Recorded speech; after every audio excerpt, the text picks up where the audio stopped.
Why was Sarah Michelle Gellar banned from eating McDonald's when she was a kid? Which Buffy episode was the most exhausting to make for her? And how did she go from slaying vampires to producing bake mixes? Hi, I'm Janet. Let's find out. Early success came with a bitter taste. A true New Yorker, Sarah was born and raised in the Big Apple. She had barely learned to talk when a casting agent spotted her eating in a restaurant in Upper Manhattan with her family.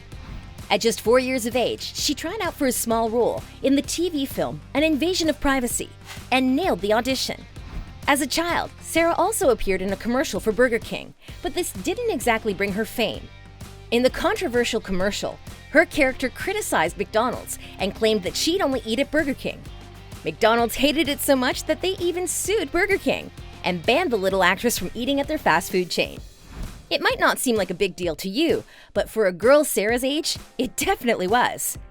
It was tough because, when you're a little kid, McDonald's is where all your friends have their birthday parties, so I missed out on a lot of apple pies, the actress later recalled in an interview. But acting wasn't the only thing Sarah did as a child. She was also a figure skater and participated in competitions. She even finished in 3rd place at a New York State regional competition. And she also has a black belt in taekwondo. So, you don't want to mess with her. But still, little Sarah knew how it felt to be bullied at school because she wasn't as wealthy as the other kids in her class. She hated being at school so much that she'd constantly come up with excuses not to go there and ended up being absent most of the time. And meanwhile, Sarah's family life wasn't a bed of roses either. When she was only 7, her parents got divorced. Since then, her father was, in Sarah's words, non-existent. My father, you can just say, is not in the picture. I'm not being deliberately evasive about him. It's just that there's so little to say, Gellar shared in an interview. But at the same time, she says that she couldn't wish for a better mom. My mom is the most amazing woman that I've ever met, and probably ever will meet in my entire life, Sarah said, and added that everything she is thanks to her mother. How sweet. And these days, the actress says that she's happy that her mother doesn't have to work anymore. I am in a position now to repay her for her devotion, Sarah commented. But let's see how she got into that position. Proving that women can be heroes. After playing small parts in numerous movies and TV shows, Sarah slowly but surely started gaining recognition. She landed significant roles in the teen drama series Swan's Crossing, as well as in the soap opera All My Children. But at some point, Gellar realized that these shows weren't her cup of tea, and she quit to pursue other acting gigs. And she timed it perfectly, because that was when Joss Whedon began working on Buffy the Vampire Slayer. The role of Buffy Summers, a teenage girl whose primary mission is to fight the occult and supernatural foes, became Sarah's breakthrough role. In playing Buffy, the actress managed to subvert the stereotype of a damsel in distress and made Buffy one of the greatest characters of American television. Sarah later shared that, in her opinion, TV was quicker than movies to realize that women could be heroes, and she loved it for that. I think Buffy succeeded because although it seems like a fantasy show, it was based in reality, the actress said. She was the girl that you might actually know. She wasn't the smartest girl, she wasn't the prettiest girl, but she could take care of herself, and she was confident. Oh yeah, she was incredibly tough. Gellar's taekwondo skills certainly helped her perform Buffy's fight scenes with no problem whatsoever. But while she loved playing the famous vampire slayer, her work on the series wasn't always smooth. Remember the 6th season's musical episode, Once More with Feeling?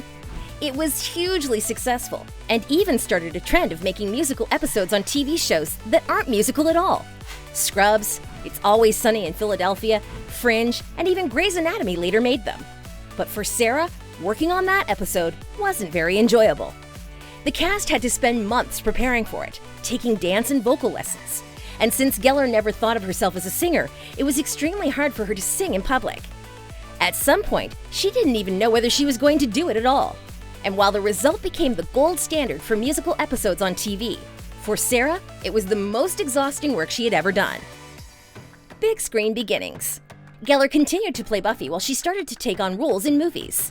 Finally, after leaving the show, after the 7th season, she said, "This isn't about leaving for a career in movies or theater.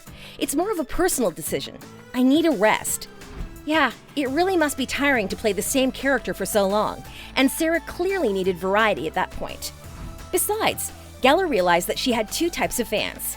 fans of hers, and fans of Buffy. And while fans of Buffy only wanted to see her as Buffy, her own fans wanted her to grow as an actress and take up other roles.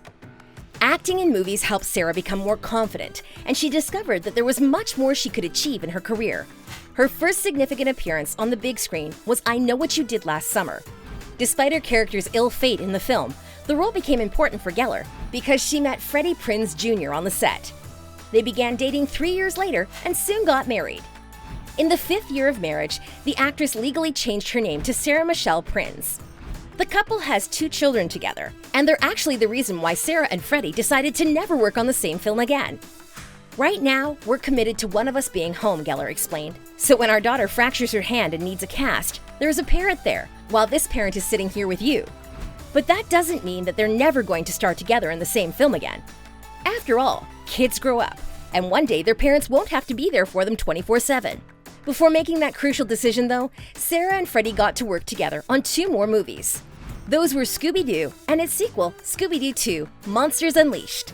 Besides that, both of them voiced characters in the animated film Happily Never After and the animated series Star Wars Rebels. All these roles, as well as notable parts in Cruel Intentions and The Grudge, solidified Sarah's status as a successful actress. But then, the peak of her career ended. What went wrong?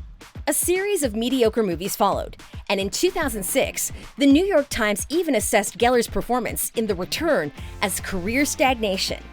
As if that wasn't enough, her rom-com Simply Irresistible earned a humiliating 16% rating on Rotten Tomatoes, and the sequel of The Grudge only got 11%. Soon, Sarah decided to return to TV and explained that she did it because TV allowed her to raise her kids and keep on acting. The drama series The Ringer came along, where she played twins and was also an executive producer. Critics from The Hollywood Reporter called Gellar's performance confused and meek, while the Los Angeles Times said that Gellar has a hard time playing one troubled and one complicated woman, much less 2. As a result, the show was canceled after the first season. The same thing happened with her other series, The Crazy Ones, where she played alongside her favorite actor, the late Robin Williams. Even though Sarah and Robin shared genuine chemistry, something was lacking in the series. The Washington Post wrote that it leaves you wanting more, and other critics even said that it was one of the most boring comedies with one of the most amazing casts. Sounds a bit cruel. Speaking of which, 4 years ago, Sarah attempted to revive her hit movie Cruel Intentions and make it a TV series based on it. She reprised her role as Catherine in the pilot, but it was never picked up to become a series.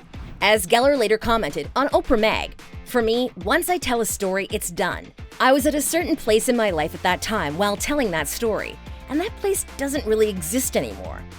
So it looks like not only the viewers, but even Sarah herself wasn't really interested in the reboot of one of her most successful films. And still, her lack of success in her most recent roles leads us to question, what's happening to Sarah? Why does it seem like she can't keep the audience tuned into her shows? Part of the reason might be her being a typecast actress. Just think about it.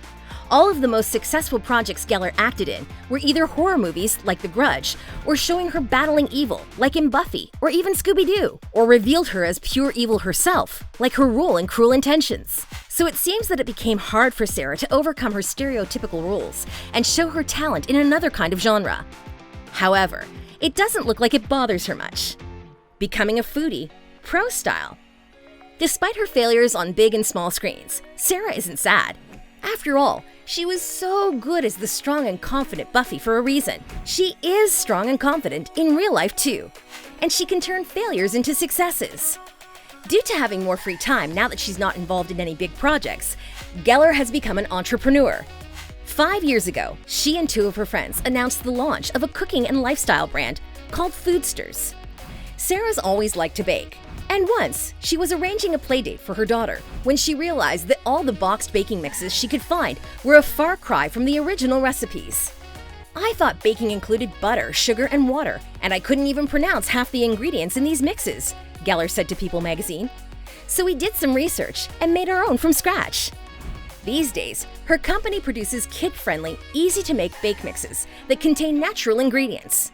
Besides that, Gellar also released a cookbook titled Stirring Up Fun with Food 3 years ago. It features cool recipes and food crafting ideas. Now that's a real foodie, Naturally, the actress's new endeavor takes up much of her time. Here's what she said to Forbes 3 years ago. "Being an entrepreneur is like shooting a movie that films 24 hours a day, 7 days a week. It's definitely a constant learning curve. And is she going to get back into being an actress? Probably yes. First of all, we recently saw her unforgettable cameo in the Big Bang Theory finale. Plus, Gellar is currently attached to 2 other projects. She's set to appear in a Fox series, Other People's Houses, and she'll also voice one of the characters in the new He-Man project on Netflix titled Masters of the Universe: Revelation. So if all goes well with these future projects, we'll probably see more of Sarah, or at least hear more of her in the future. Would you like Sarah to come back to the big and small screens? Or do you think that her acting career is over? Share in the comments. Don't forget to subscribe to our channel and stay awesome.